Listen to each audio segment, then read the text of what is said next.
So it's 2023, and we all know we need to save that money, people. That dinero.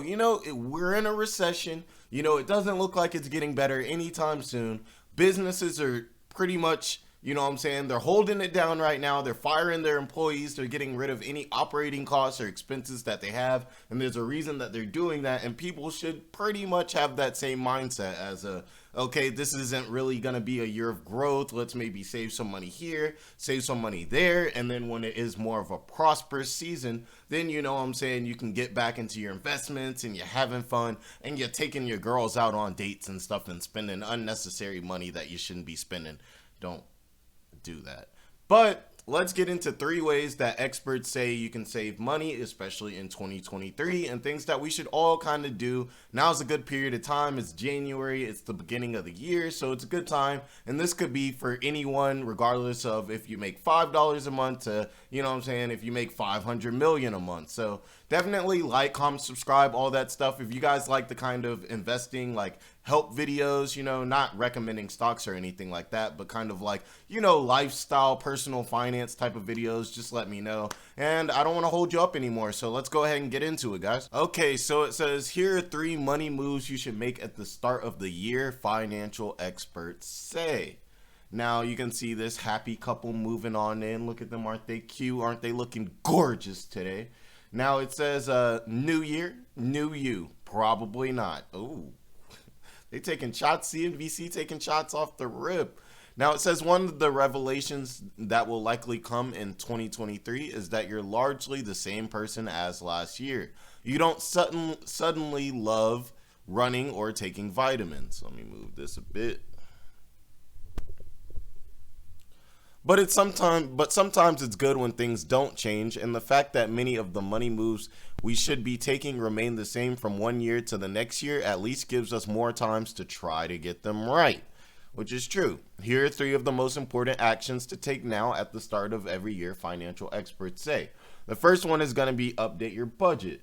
Now, off the rip, I'm thinking, okay, well, yeah, updating your budget off the rip just makes a lot of sense because, one, people's incomes aren't the same. A lot of people have different jobs than they have. They may have, they may be making more money or less money in their job they were making before. Also, groceries and gas and things like that and your bills probably aren't hitting the same this year as they were last year. Groceries are a lot more expensive, so is rent and everything like that. So you're just going to have to simply make those changes, because it's just a different budget. If your rent's now $1,500 as opposed to $1,200, you're going to have to include that in the budget. You can't use the old one.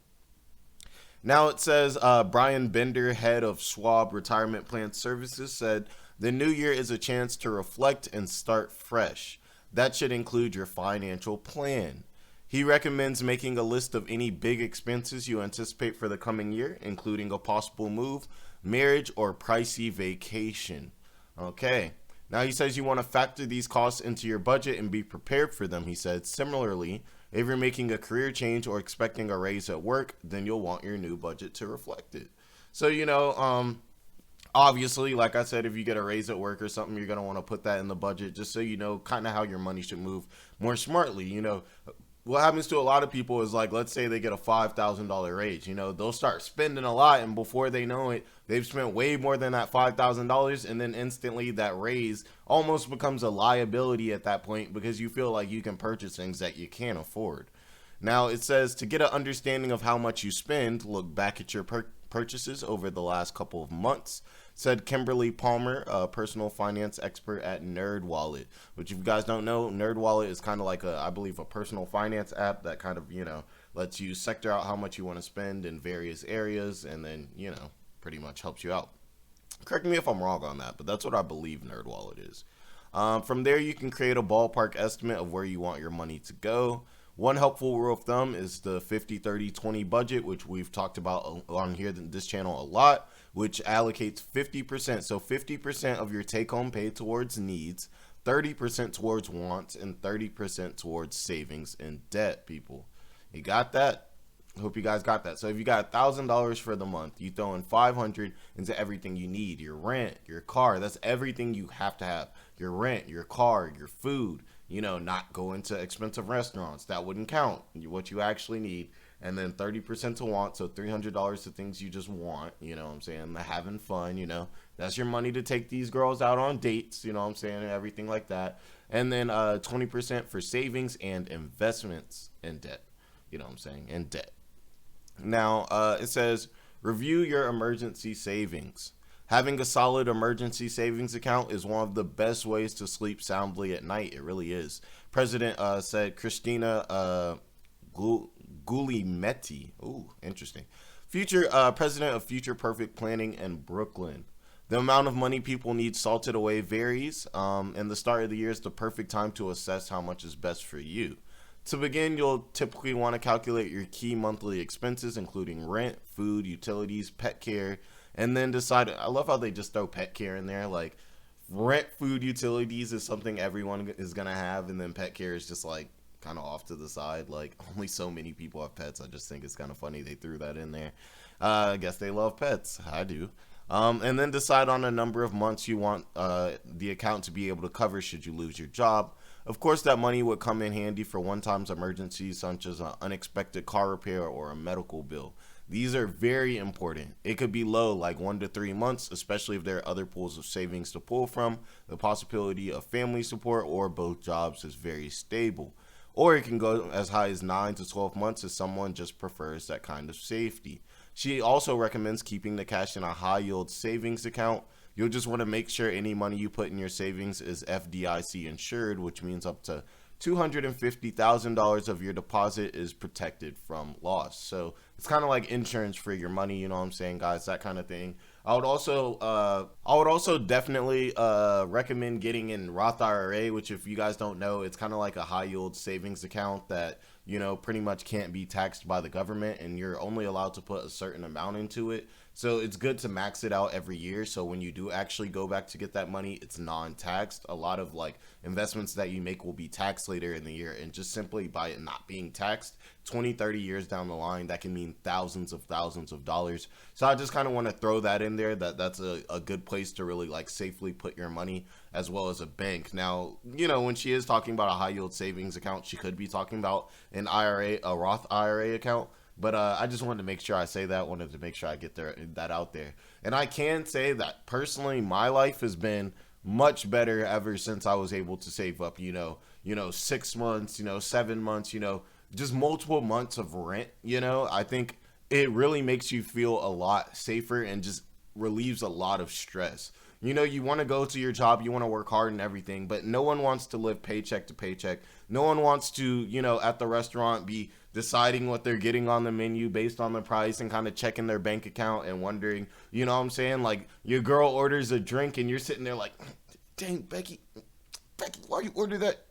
Becky, please, Becky. You know what I'm saying? Like, nobody wants to live like that. So I think a great thing that you can do is definitely especially once you start getting your first, I guess you could say, big boy job, or once you find a method of income that really works for you, is very important to at least have 3 months of rent.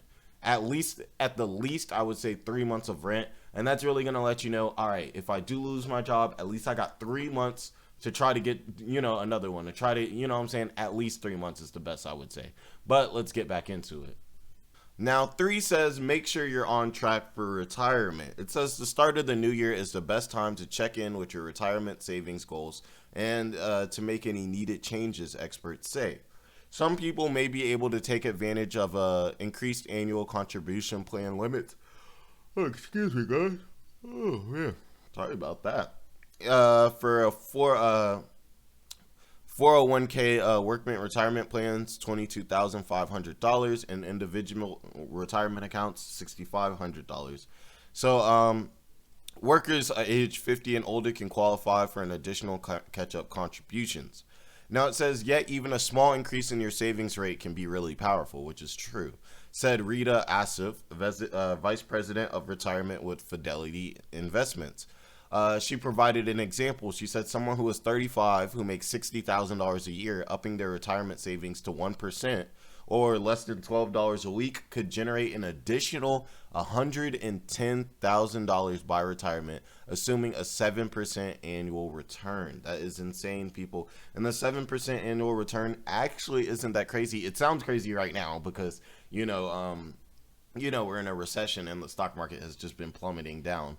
But traditionally, a 7% annual return is about something you could expect, to 26 to 20%. We've also kind of gotten acclimated to like S&P 500, NASDAQ, and them going up like 18-20% a year, which it could possibly continue to do, but first we have to have this moment of relief. So like I said, now is a great time to start saving. It's a great time to start getting stocks, and everything like that. Okay, we may have a drop still this year, but you get what I'm saying. Everything is at a lower price than it will normally be, and it's definitely at a lower price than it should be at within the next 10-15 years. So if you buy now, you may miss out on a little opportunity because this year is probably going to be trash, but you'll still have it at a lower price that you probably wouldn't care too much about 10-15 years from now. Now, it says if you have access to a 401k with a company match, try to save at least your company's match level. If you don't, it's like leaving free money on the table.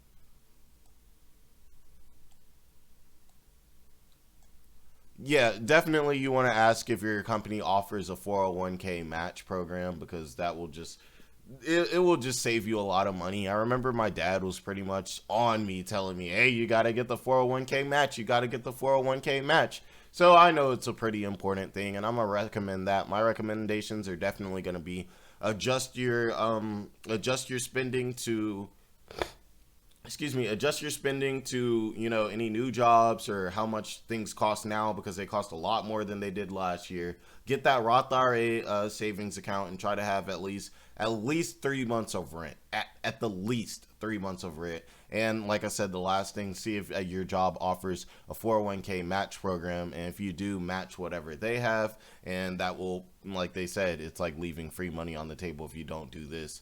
And hey, I hope this helps you guys out a lot. I hope this gets NGB the gang ready for the new season. We got to get this money out here. I'm trying to have the richest, smartest, best, most informed community on YouTube. You already know. Also, like, comment, subscribe to help the channel grow and everything. We're growing at a much faster pace than we were before, and I appreciate each and every one of you. Like Harry Potter, y'all don't get that reference. So I'm just gonna go ahead and head out of here. Y'all have a great day. Bye.